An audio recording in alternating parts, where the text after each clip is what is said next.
કરે ને એ વિના મુખથી કરે. અરે અરે વિના જગ્યાએ બોલ, વિનય આંખે જોવ, વિના કોને સોંપડી રામાયણ એમ કે છે કર બિન કરત નૈન બિન દેખત. મારો રોમ કેવો છે ને એ તમને કહું છું ભાવ. એક વખતીઓ મહારાજા જનકજીએ સ્વયંવર રચ્યો સીતા માતાનો, અને એવો ધનુષ ભંગ કરે ને એને સીતાજી જય માળા પહેરાવ. જે અત્યારે ધનુષ ભંગ કરે ને એને ભક્તિ રૂપી સીતા જય માળા પહેરાવે, આમ બીજું કોઈ પહેરાવતો નથી. અત્યારે પણ તમને ખબર નથી શું કને ધનુષ કેવરાય, કને શું કેવરાય એ ખબર નથી. મહાપુરુષ એ વખત ભગવાન રામજીએ ધનુષ ભંગ કર્યો. બાપ માતાજી જય માળા પહેરાઈ અને પછી દશરથજીએ મહારાજા દશરથજી ઉપર લગન લસીન પછી પત્ર લખ્યો કે હવે જોન લઈને આવો તમે. અને જોન લઈને આવ્યા જયારે ખુશી ખુશી થઈ ગયા બંને મહાપુરુષો. પેલું રઘુકુળ રીત સદા ચલાઈ પ્રાણ દાયરો વચન આ મહિમા આર્યો એ છે. અને એ જ્યારે રામ ભગવાન વેદી રચી એટલે જનકજીનો ભાવ થયો કે મારા નાના ભાઈ કુશ ધ્વજની 3 દીકરીઓ છે.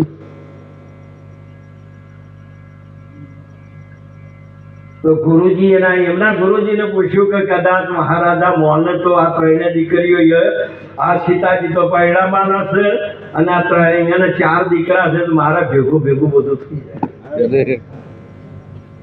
એટલે કે હારું તારે હું ગુરુજીને પૂછું ને એના ગુરુ વશિષ્ઠજી હતા. એમને જયારે પૂછ્યું કે મહારાજા આવું વિચાર્યું છે તો એમને કીધું કે ઉત્તમ છે, હું મહારાજા દશરથજીને કહું.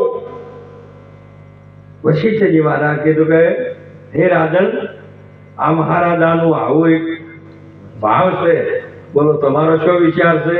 તો એમને કીધું કે અમારે તો આવો હોગો મળવા દુર્લભ છે. સજ્જન સમ વિચારીએ આપણા કુળની રીત, બરોબરિયાથી કરીએ વિવાહ વેર ને પ્રીત. બરોબર ના હોય ને ખાલી પૈસા વાળા ના ખોલતા, ખાલી અમેરિકા કે ઇંગ્લેન્ડ રહે છે એમ નહીં. મહાપુરુષે હાચકું જોયું, હાચકું ને કઈક મહાત્માએ તપ કરીને હાચકું ન જોયું કે વાઘનું હજીવન કર્યું, ગળે બેઠો બાપ. આ રીત વાત પહેલી તમારી વર્તમાનની છે. બધી વાતો કરે છે કે કોઈ નથી ને માતો ખાવાય ને જોવે, પીવાય જોવે ને પહેરવાય, અને હોય કદી ના ખવારી હોત તો પણ આખે આખો નારાયણ બાપ જે કોઈ ધરે એ છે બાપ. જો તમે કહો છો પણ કોઈ ગાડીને તો પેટ્રોલ જોશે કે નહીં જોવે? એ તો ભગવાન કૃષ્ણજી ગુરુજીને જમાડવા મોકલ્યા અષ્ટપટોણીઓને. તે દાડે કહીને આવ્યા હતા કે બાપુ અમારે જવું શી ગયા યમુનામાં ભરપૂર છે, તો કહેજો કે અમારા ગુરુ સદાય ઉપવાસી છે. તો બોલો આટલોનું ભોજન જમ્યા તોય ઉપવાસી છે. અને કૃષ્ણ પરમાત્માએ કહ્યું કે જો માતાજીને કહેજો કે અમારા ભગવાન કૃષ્ણ સદાયના માટે બ્રહ્મચારી છે, અને તું માગ આપજે. તારે મારે આપી દીધો, તારે તો એની ટ્યુબ લાઈટ ઉપડી. ભગવાનને ખબર હતી કે મારા સંગમાં રહેશે ને પછી ભાવમાંથી છૂટતો નથી, અને ફેર ગર્ભવાસ થશે તો મારો સંગ લજવાય. માટે એમને ભૂખ જગાડવા માટે શું કર્યું? ભગવાને યુક્તિ કરી કે ગુરુ મહારાજને પ્રસાદ આપવા દો. અને એવી વર્ષા વર્ષીને બાપ તે યમુનાજી ભરપૂર હદ મૂકી એટલી બધી તરંગો ઉછાળ મહાસાગરને મળવા. અહીં જઈને ભરે હવે જાવું છે રીતે પાછળ વળે ભગવાન બહાર જતા. તમે ભગવાન કરે કહો છો આ ઉઠા ઠંડક? અરે બાપા હરે મહાપુરુષે આ દેહ એ ભગવાન નહીં, એ મહાપુરુષે કીધું છે, એ તો ભગવાને કહે છે ગીતામાં કે આ લોકો મૂળ લોકો મને દેહવાળા માન્યો છે. તો તમે શી રીતે કૃષ્ણને એમ કહો છો કે આવો છો કે આવો છો? તમે રામને શી રીતે કઈ કહો છો? તમે તમારા પાણી એવું શું પ્રમાણ છે? મહાપુરુષે તે દિવસે ચોખ્ખું કરેલું છે. જે તમે કહો છો તો એ અનાદિ નો આવે છે. એ આ બધા ભણ્યા એ તો અનાદિ ની વિદ્યા છે. એ હેરી આવે છે. કોઈ હોય કોઈને પેદા કરી નથી. જમ છે તેમ પાણી એ પવન તે જે કોઈ છે એ અનાદિ નું આ તમને આપે છે ભગવાન. બીજું શું? તું આટલો બધો એ વખત પછી મહાપુરુષો નો મંગળવર્તીય ચારો નો અને હમી મોડવાની દીકરીઓ અને જોન પક્ષની દીકરીઓ ગોણો ગાવા માંડી કે અમારું તો ભગવાન છે ને, એને નેત્ર નહીં કરણ, એને ભૂજા નહીં ચરણ, એને એકે નહીં વ્રણ. આવું ગાયું ને એટલે તો મોડવા વાળી કીધી દીકરીઓ હતી ને કે આપણો મહારાજા ઠગાઈ ગયો. આવી દીકરી સીતાજી જેવા અને આવા ઓછો નથી, હાથ નથી, પગ નથી, નો અના હાથી પહેરાયો. બધા ગભરાઈ ગયો અને અમે એટલી બધી ગાવામાં કાયા થઈને મહારાજા શું કર્યું? અને આવો વ્યવહારીએ તો છે ખોલ્યો